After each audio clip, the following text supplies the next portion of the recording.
Kapuso, uso na naman ang sore eyes, pati na po ang hika ngayong panahon na ng tag-init. Nakatutok si Trisha Zafra. Hanggat may araw, karaniwang nasa kalsada at dumedilihensya sa pagpapark ng mga motorista si Aling Consolacion Perez, 74 na taong gulang. Pero ngayon, garahe muna siya sa bahay dahil sa sobrang init na nagpapalala raw ng kanyang kondisyon. Ito nga po, hinihika nga ako. Kasi na nga ako sa init. Nahirapan ako huminga.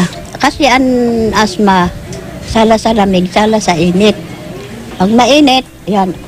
Pag malamig naman, ganun pa rin. Ayon sa Department of Health o DOH, problema ang hika kung pagod bunsod ng init ang pinagmumula ng mga atake ng isang pasyente. Siguraduhin lang na, nasa maayos ang kalagayan, o meaning presko, walang pagkakataon na para mag-trigger ng hirap ng paghinga o kapusin ng hinga. Bukod sa asthma, uso rin ang sore eyes o conjunctivitis, viral infection sa mata na mabilis makahawa.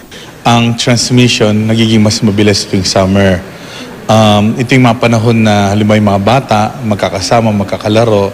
So tendency, naghahawakan ng kamay, yung mga gamit nila mga laruan, nagsishare sila. Siguruhin lang daw na bago at pagkatapos ng mga sosyalan, mapabata man o matanda, maghugas mabuti ng kamay. Kung may sore eyes na, magpatingin agad sa doktor para mabigyan ng gamot. Manatili rin muna sa bahay habang nagpapagaling para hindi makahawa.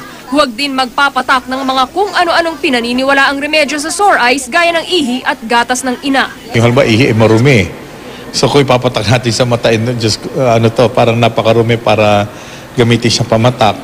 Gatas ng ina daw dahil mapoprotection daw ang mata. But then these are all myths and practices na hindi naman siya talaga na-validate na kung pwede ba to o hindi. Hindi rin totoo yung halimbawa nakipagtitigan kasi isang may sore eyes ay magkaka-sore eyes ka na rin.